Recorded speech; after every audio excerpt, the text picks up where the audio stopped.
مسجد نبی شریف میں مشرقی جانب وہ بکائے نور، وہ نور کا منبع واقع ہے جہاں پیارے آقا علیہ الصلوۃ والسلام جلوہ گر ہیں۔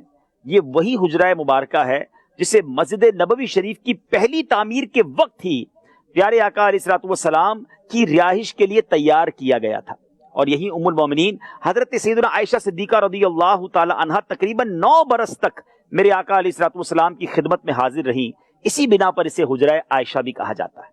گارے اور مٹی سے بنی دیواروں اور کھجور کی ٹہنیوں اور پتوں کی چھت پر مشتمل مختصر رقبے کا یہ گھر شاید اس وقت مدینہ منورہ کی سب سے سادہ ترین عمارت تھی۔ اس مکان عالی شان کی جو چھت شریف کی بلندی تھی نا، یہ قد آدم یعنی انسانی قد سے بس 1 ہاتھ زیادہ تھی۔ بعد میں اس کے اطراف میں کئی ایسے ہی حجرے بنائے گئے جس میں دیگر امہات المومنین کے لیے یہ کے بعد دیگرے گھر تعمیر کیے گئے۔ حضرت علامہ شیخ عبدالحق محدث دہلوی رحمت اللہ تعالی فرماتے ہیں، بعض مکانات جرید نخل یعنی کھجور کی صاف ٹہنیوں کے تھے، ان کو کمبل سے ڈھانپا ہوا تھا، اور دروازے پر بھی کمبل کے پردے تھے۔ تمام مکانات قبلے کی طرف اور مشرق و شام کی جانب تھے، مغرب کی سمت کوئی مکان نہ تھا۔ بعض مکان شریف کچی اینٹوں کے بھی تھے۔ اب یہ وہی حجرہ عائشہ ہے، یہ وہی مکان مقدسہ ہے کہ جب نبی پاک نے اس دنیا سے ظاہری وصال فرمایا، پردہ فرمایا، تو گھر کے جس حصے میں انتقال ہوا وہی حصہ زمین آپ علیہ الصلوۃ والسلام کی قبر انور بننے اور جسم منور سے لپٹنے سے مشرف ہوا۔ ایگزیکٹلی وہی جگہ نبی پاک کی تدفین ہوئی۔ ام المومنین حضرت عائشہ صدیقہ رضی اللہ تعالیٰ عنہ اپنی وفات شریف تک اسی حجرہ اقدس میں مقیم بھی رہی، یعنی مزار پر انوار بھی تھا اور بی بی عائشہ بھی وہاں آپ نے بھی قیام رکھا۔ اور اب آگے سنیے کہ پیارے آقا کی تو مبارک مزار شریف وہاں بن گئی۔ اب حضرت ابوبکر صدیق رضی اللہ تعالیٰ عنہ اور حضرت عمر فاروق کا وہاں پر کیسے تدفین کا سلسلہ ہوا؟ جب حضرت ابوبکر صدیق رضی اللہ تعالیٰ عنہ امیر المومنین تھے، آپ کا وقت رخصت آیا تو آپ نے وصیت فرمائی کہ میرے جنازے کو شاہ بحر و بر مدینے کے تاجور صلی اللہ تعالی علیہ وسلم کے روضہ انور کے پاک در کے سامنے رکھ کر عرض کرنا، السلام علیکہ یا رسول اللہ ھذا ابو بکر بالباب، یا رسول اللہ ابو بکر حاضر دربار ہے، اگر دروازہ مبارکہ خود بخود کھل جائے تو اندر لے جانا، ورنہ جنت البقیع میں دفن کر دینا۔ اب ذرا بڑی امیزنگ بات ہے اور بڑی عقیدے کی بات ہے، حضرت ابوبکر صدیق سے بڑا تو کوئی عالم نہیں، کوئی مفتی نہیں، آپ تو بعد الانبیاء یعنی افضل البشر بعد الانبیاء ہیں، انبیاء اور رسل کے بعد سب سے افضل ہستی حضرت ابوبکر صدیق ہیں۔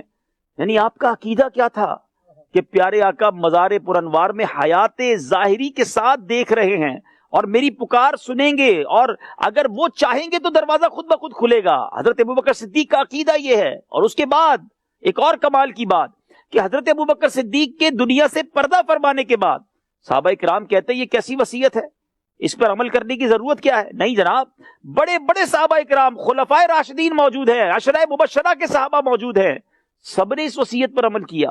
ان کی میت کو، ان کے جنازے کو نبی پاک کے روضے کے سامنے رکھا گیا اور وہاں یہی عرض کیا گیا، السلام علیکہ یا رسول اللہ ابو بکر حاضر دربار ہے۔ اللہ اکبر، دروازے کا تالا خود بخود کھل گیا اور آواز آنے لگی۔ جی ہاں، روضہ انور سے آواز آئی۔ تفسیر کبیر میں لکھا، آواز کیا آتی ہے؟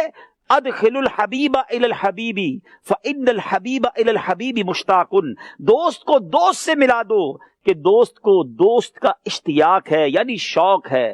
اور اب حضرت ابوبکر صدیق کی تدفین نبی پاک کے بالکل برابر بیات کے پہلو میں ہو گئی۔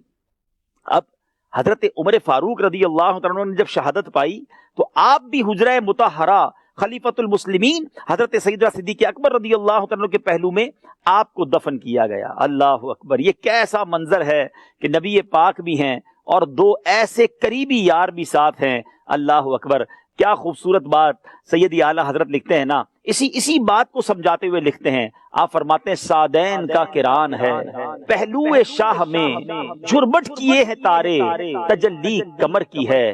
اللہ اکبر، اور صدیق عمر رضی اللہ تعالیٰ عنہ پیارے آقا کے ساتھ ہی موجود ہیں۔ صلو علی الحبیب صلی اللہ تعالی علی محمد۔ مجھے اپنی اور ساری دنیا کے لوگوں کی اصلاح کی کوشش کرنی ہے انشاءاللہ عز و جل۔